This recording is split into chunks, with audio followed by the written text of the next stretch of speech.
Nesse vídeo a gente continua dentro do nosso curso de Teontologia 1, em que a gente quer responder a pergunta quem Deus é, e para isso a gente tem estudado os atributos de Deus. E nós já começamos há vários vídeos a falar sobre os atributos comunicáveis de Deus. São aqueles atributos que são mais compartilhados com as suas criaturas. Também são chamados de atributos positivos, porque quando a gente fala sobre eles, na verdade a gente está falando de algo que é bom, que é perfeito, que a gente vê nas criaturas, e a gente diz que Deus é assim, só que maior e melhor. Nesse sentido, eles são positivos. E nesse vídeo a gente vai começar a falar sobre um subgrupo desses atributos comunicáveis, que são os atributos morais. E o primeiro de todos os atributos morais que a gente vai falar é a bondade.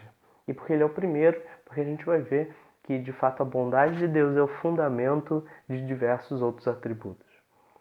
Que Deus é bom, existe muito pouca dúvida. Né? Muito se fala sobre a bondade de Deus na Bíblia. Vários textos bíblicos falam que Deus é bom. Né? Por exemplo, aí o texto de Lamentações, Jeremias está triste com uma série de coisas e ele diz de repente, não, eu não quero pensar nessas coisas, eu quero pensar em alguma coisa que me dê esperança. E o que ele começa a pensar para dar esperança? Ele começa a pensar no fato de que Deus é bom. Certo? A bondade de Deus é aquilo que dá esperança para Jeremias no texto.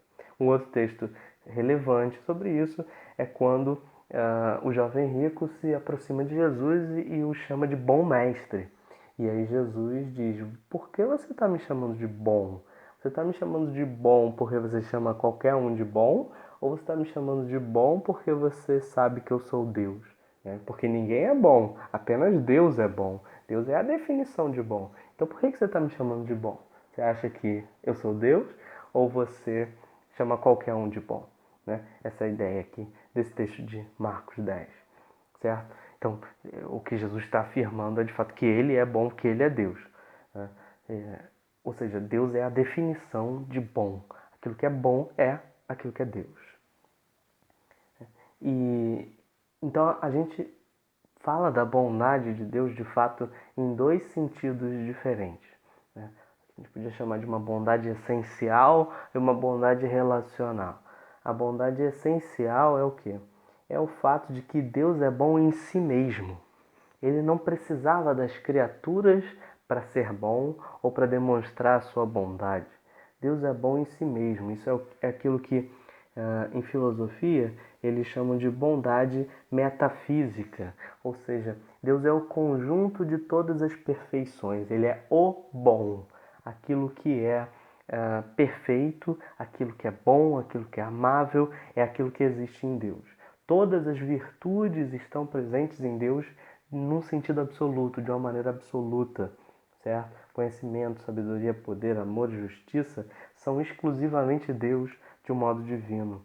Então, nesse sentido, a bondade de Deus ela está relacionada com a perfeição divina. Nós já falamos sobre a perfeição divina quando a gente falou dos atributos incomunicáveis. Né? Perfeição divina significa que Deus é aquilo que Ele quer e quer aquilo que Ele é. Né? Simplicidade de Deus. E a bondade de Deus está relacionada com isso, né? Porque Deus ele é bom em si mesmo, certo? Ele é aquilo que é bom. Tudo que você pode pensar em termos de virtude, de coisas boas, Deus é, certo? Então, Deus é bom em si mesmo.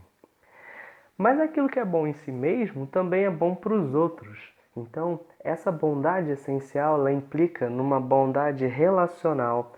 O que isso quer dizer? Quer dizer que Deus é bom para com as suas criaturas. Né? Em que sentido? No sentido seguinte, que todas as criaturas desejam algo bom, certo? Desejam vida, desejam amor, desejam paz, desejam justiça. Né? Todos os seres humanos desejam tudo isso. Né? Todos os seres humanos buscam tudo isso, eles buscam aquilo que é bom, eles buscam felicidade, enfim, tudo aquilo que é bom.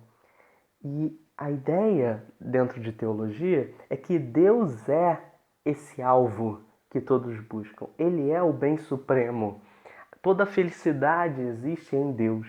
O amor, a paz, a justiça, tudo aquilo que todas as pessoas buscam, prazer, buscam em tantas outras coisas, tudo isso existe em Deus. Deus é o supremo bem, o bem de todos os bens, aquilo que todas as criaturas se esforçam por obter. Né? A gente já viu isso quando falou da perfeição de Deus, que Deus é a vida. Não apenas Deus dá vida, Ele é a própria vida. Jesus disse, eu sou a ressurreição e a vida. Eu sou o caminho, a verdade e a vida. Então, quando as criaturas se esforçam para permanecerem vivas, elas estão buscando vida. Em outras palavras, elas estão buscando aquilo que Deus é. Deus é o bem supremo, aquilo que todas as criaturas se esforçam por obter. Deus é a fonte de todo bem. Então a bondade de Deus, a benignidade de Deus é o fato de que Deus é o bem. Ele é o bom, Ele é aquilo que todas as criaturas desejam e anseiam por obter. Ele é o fim de todos os bens conduzem a Ele. E quando não conduzem é por causa do pecado das suas criaturas. Não é porque isso não existe em Deus, existe em Deus. Todo bem, tudo aquilo que é bom, feliz, amável, santo, sábio, justo, tudo isso existe em Deus. Certo?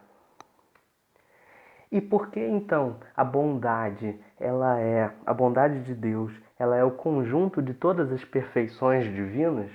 Então, quando essa bondade se manifesta de várias formas, a gente dá outros nomes para isso. Né? Mas todos esses outros nomes são derivados do conceito de bondade. Então, quando a bondade de Deus se manifesta para aqueles que estão em miséria, para aqueles que estão sofrendo, e Deus olha para alguém que está sofrendo e manifesta a bondade, qual o nome que a gente dá para isso? O nome disso é misericórdia. Misericórdia é a bondade de Deus revelada àqueles que estão em miséria. Por outro lado, quando Deus olha para um ímpio, para alguém que merece o castigo, e Deus não dá esse castigo imediatamente, Deus, em vez disso, Deus deixa a pessoa viva, Deus dá bênçãos, dá de si mesmo para o ímpio. Qual o nome disso? O nome disso é paciência ou longanimidade. Né? Pedro vai falar que a longanimidade de Deus é o motivo porque ele ainda não destruiu todos os ímpios. Né? Então a paciência, a longanimidade de Deus. Quando Deus olha com bondade para aqueles que merecem o mal, para aqueles que merecem punição, e Deus não apenas não lhes dá o mal, mas Ele também lhes dá coisas boas, o nome disso é graça, favor. Né? Bondade é manifestada àqueles que merecem o mal, o nome disso é graça. E por fim, quando Deus não apenas comunica bênçãos, mas comunica de si mesmo, quando Deus se dá de si mesmo, se entrega de si mesmo para o seu povo, essa forma especial de bondade é chamada de amor. Né? Não apenas comunicando os benefícios, as bênçãos de Deus, mas comunicando de si mesmo. O nome disso é amor. Vamos ver alguns textos bíblicos. Na Bíblia, a misericórdia, né? A misericórdia de Deus é grande, ela é sem fim, ela é eterna como a misericórdia de um pai. Deus concede sua misericórdia a milhões, certo? A misericórdia de Deus é ampla. Né? E a misericórdia de Deus retorna depois de períodos de castigo. Ele castiga, mas ele tem misericórdia também. No Novo Testamento, Deus é chamado de o Pai de misericórdias. Deus revela a sua misericórdia em Cristo. O Novo Testamento chama, né, Hebreus chama, fala de Cristo, que Cristo é um sumo sacerdote misericordioso, porque ele é capaz de se compadecer daqueles que sofrem, daqueles que pecam. Né? Deus demonstra as riquezas da sua misericórdia na nossa salvação. Né? Então, a misericórdia de Deus ela é revelada de várias formas. O que é a misericórdia? É essa bondade de Deus revelada àqueles que estão sofrendo. Quando alguém está sofrendo e Deus demonstra bondade, a gente chama isso de misericórdia. Paciência. A paciência ou longanimidade de Deus se tornou manifesta ao longo do tempo antes de Cristo. Paulo vai falar isso em Romanos 3, que Deus suportou o pecado das pessoas até a vinda de Cristo. Então, a paciência, a bondade de Deus pela qual Ele suporta a existência e os atos dos ímpios, né? E até mesmo agora a paciência de Deus ainda existe, ainda aguarda o dia da ira de Deus. E o fato de que Deus está aguardando esse dia da ira, o nome disso é paciência. E essa paciência também é frequentemente revelada aos pecadores. Então a paciência é essa bondade de Deus pela qual Ele aguarda para dar a justa retribuição daquilo que as pessoas merecem. Enquanto Ele está aguardando, Ele está sendo bom com essas pessoas, porque essas pessoas não mereciam isso. Uma outra palavra para bondade de Deus, quando essa bondade de Deus se manifesta no fato de que Ele comunica benefícios a pessoas que merecem o mal, o nome disso é graça.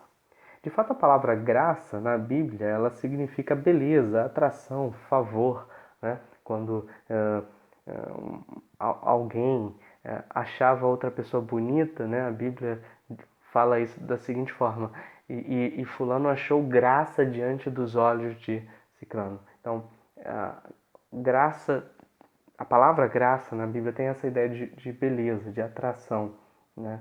Então, subjetivamente, a palavra graça significa esse favor, uma disposição positiva de alguém em relação ao outro.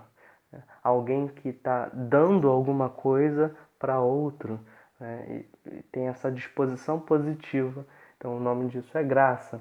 E isso, novamente, é uma forma de bondade. É uma forma, quando Deus é gracioso, Deus está dando aquilo que Ele é para as pessoas, certo? Deus está dando aquilo que Ele é para as pessoas. Então, quando isso é atribuído a Deus, a graça é esse favor voluntário, irrestrito, imerecido que Deus demonstra aos pecadores, onde, em vez de dar o veredito de morte, Deus dá justiça, Deus dá vida, né?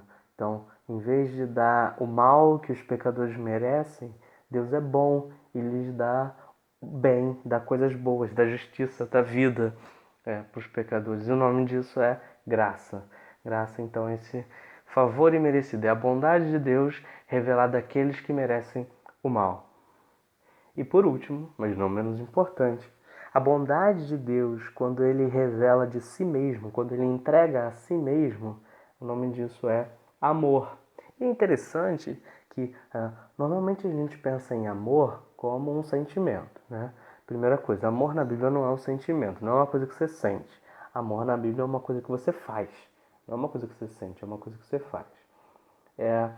E segundo, a gente pensa que Deus, para demonstrar o amor, Ele criou o mundo. Mas de fato Deus não precisava criar o mundo para demonstrar amor, porque Deus é a Trindade. A gente vai falar sobre a Trindade depois, mas quer dizer que o Pai, o Filho e o Espírito Santo, Deus é Pai, Filho e Espírito Santo. E dentro da Trindade, entre o Pai e o Filho, entre o Filho e o Espírito Santo, entre o Filho e o Pai, entre o Espírito Santo e o Pai, existe amor, existe comunhão. Então, o amor não é... Deus não precisa que as criaturas existam para demonstrar o seu amor. Ele já tem e demonstra amor em si mesmo, porque Ele é a Trindade. Vários textos bíblicos falam disso. Tem muitos textos bíblicos que falam sobre essa relação entre o Pai e o Filho como uma relação de amor. No entanto, Deus criou as suas criaturas. E não apenas Ele criou essas criaturas, e quando as criaturas pecam contra Ele, Deus não abandona essas criaturas. Ele não deixa essas criaturas à sua própria sorte. Em vez disso, Deus entrega de si mesmo em favor das suas criaturas. E isso é amor. É essa bondade de Deus pela qual Ele entrega de si mesmo a nós, né? Aquele que ama provou o seu amor em seu oferecimento voluntário, né? 1 João vai dizer que nisso a gente conhece amor, em que Cristo deu a sua vida por nós, né? Quando Cristo deu a sua vida por nós, a gente conheceu o que é amor, né? Não apenas de maneira geral, né? De maneira geral, sim, para a igreja em geral, Deus é amor, né? Mas também individual e pessoalmente. Cada indivíduo pode conhecer e saber que Deus o ama. Em que Cristo deu a vida por ele. Cada indivíduo da igreja pode saber isso. Então tudo isso são formas da bondade de Deus. Graça, misericórdia, paciência, amor, são formas da bondade de Deus. A gente vai voltar a falar sobre todos esses atributos quando a gente falar sobre a nossa salvação. A gente vai estudar a nossa salvação em profundidade depois, se Deus permitir, e a gente vai voltar a falar sobre todos esses atributos, certo? Mas aqui eu queria destacar que todos eles de fato derivam da bondade de Deus, da ideia de que Deus é o supremo bem.